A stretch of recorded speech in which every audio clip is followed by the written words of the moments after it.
Abortion पर France को मिला है आईनी हक। खवातीनों के अबॉर्शन पर सरकार की हरी झंडी देखने को मिली है। फ्रांस की पार्लियामेंट में बिल को मिली मंजूरी। फ्रांस अबॉर्शन पर आईनी हक वाला पहला मुल्क बन गया है। सरकार के फैसले पर लोगों ने भी खुशी जताई है। तो इस वक्त की बड़ी और अहम खबर आपको बता दें कि अबॉर्शन पर फ्रांस को आईनी हक मिल गया है। खवातीनों के अबॉर्शन पर सरकार की हरी झंडी देखने को मिली है। फ्रांस की पार्लियामेंट में बिल को मंजूरी मिल गई है। फ्रांस अबॉर्शन पर आईनी हक वाला पहला मुल्क बना।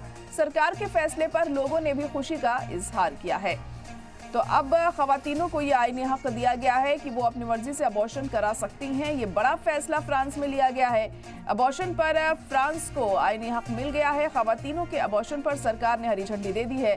फ्रांस की पार्लियामेंट में बिल को मंजूरी मिली, जिसके बाद जो खवातीनें थी वो काफ़ी खुश नजर आई, क्योंकि काफ़ी दिनों से ये जो मामला हम देख रहे थे चल रहा था। फ्रांस अबॉर्शन पर आईनी हक वाला पहला मुल्क बन गया है और सरकार के फैसले पर लोगों ने भी खुशी का इजहार किया है कि अगर कोई खवातीन चाहे तो वो अपनी मर्जी से अबॉर्शन करवा सकती हैं। इसका हक यहाँ पर दिया गया है खवातीनों को और ये बिल पास हो गया है और फ्रांस पहला मुल्क बना है इस तरह का कोई बड़ा फैसला लेने वाला।